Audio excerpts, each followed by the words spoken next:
छोटे से ब्रेक के बाद एक बार फिर आपका स्वागत है न्यूज 24/7 तक। मैं हूं आपके साथ निशा नामदेव। आइए रुक करते इस वक्त की बड़ी खबर की ओर।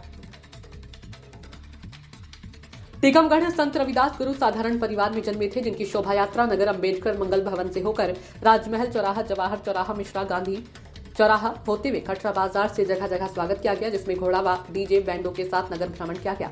शोभा यात्रा का जिसमें रविदास के भक्तगणों ने काफी संख्या में भाग लिया और जयकारों के नई लगाते हुए काम सभा की, जिसमें समाज सुधारक पर भी चर्चा की गई। आने वाले समय में संगठन रैली के लिए सभी भक्तों ने अपने अपने विचार रखे और अगले वर्ष इससे अच्छी शोभा यात्रा निकालने के लिए बात कही, जिसमें अहिरवार समाज के अध्यक्ष सुनील अहिरवार, ठेकेदार समाज के माथे वृंदावन अहिरवार, पूर्व विधायक अशोक अहिरवार, पूर्व अध्यक्ष कांग्रेस दामोदर अहिरवार, समाज के जिला उपाध्यक्ष हुकुमचंद अहिरवार, जमुना अहिरवार, रामचरण अहिरवार, बालचंद अहिरवार, रामस्वरूप अहिरवार, बलराम अहिरवार, अनूप अहिरवार, अनिल अहिरवार व महिलाओं व बच्चियों ने शोभा यात्रा में भाग। बचपन से ही उनमें ईश्वर के प्रति अपार भक्ति और श्रद्धा रहती थी। बचपन के उनके दोस्त आपस में मिलकर खेला करते थे। शाम को खेलने के बाद अपने घर चले जाते थे। उनका एक दोस्त रोज की भांति सुबह खेलने नहीं आया तो रविदास उनको बुलाने के लिए उनके घर चले गए। घर पर देखा तो उनके परिवार के सारे लोग रो रहे थे। रविदास जी ने पूछा कि क्या हो गया, तो बोले आपका दोस्त तुम्हारे साथ कभी नहीं खेल पाएगा। रविदास जी सीधे दोस्त के पास गए और बोले चलो दोस्त, सवेरा हो गया है, खेलने चलना है। इतना सुनते ही उनके दोस्त खड़े हो जाते हैं और वह खेलने के लिए चल देते हैं और पूरे परिवार का रोना बंद हो जाता है। तब से संत रविदास जी की प्रसिद्धि पूरे क्षेत्र में बढ़ती गई। रविदास जी की ईश्वर के प्रति अपार आस्था भी है। मैं कोटि कोट प्रणाम करता हूँ। यहाँ पर हमारे मंच पर आसीन हमारे समाज के गौरव पूर्व विधायक सम्माननीय श्री वृंदावन जी अहिरवार,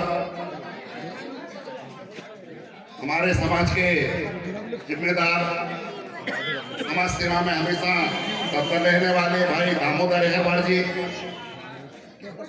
हमारे सम्माननीय हुकुमचंद जी, मंडूलाल जी, हमारे बगीचा बलराम जी, दलूराम जी अहिरवार जी।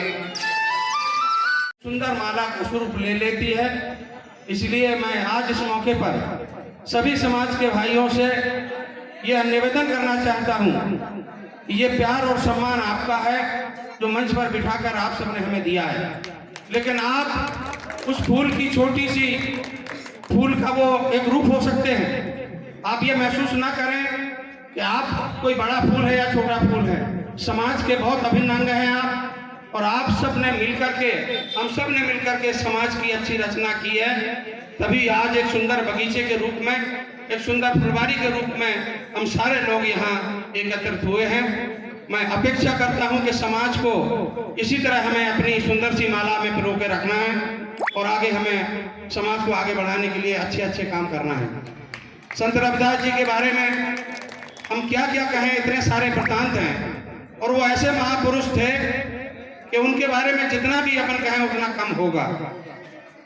दोस्तों, आज भी हमारे समाज के जो अच्छे लोग हैं या जो चाहे नौकरी में हों, चाहे समाज के सामान्य जीवन में हों या राजनीति में कहीं हों, सबको परीक्षा के दौर से गुजरना पड़ता है और समय के साथ सबको परीक्षाएं देना पड़ती है। हमारे संत को भी ऐसे कई प्रयोग किए गए उनके ऊपर कि उन्हें भी कई परीक्षाओं के दौर से गुजरना पड़ा। एक बार क्या हुआ कि वो तो अपनी कुटिया में बैठे रोज की तरह अपना भजन पूजन कर रहे थे। जब एक संत होता है तो वो कई समारोह में जाता है, तो रविदास जी का बड़ा नाम था। कई संत वहां से निकले और वो सब जा रहे थे गंगा स्नान करने के लिए। उन्होंने रविदास जी से कहा कि रविदास जी आप भी चलो यार। मन तो नहीं था उनका कि साथ में ले जाएं, लेकिन किसी रूखे मन से भी कह दिया। और रविदास जी भी भावनाओं को समझते थे, क्योंकि बहुत बड़े विद्वान व्यक्ति थे।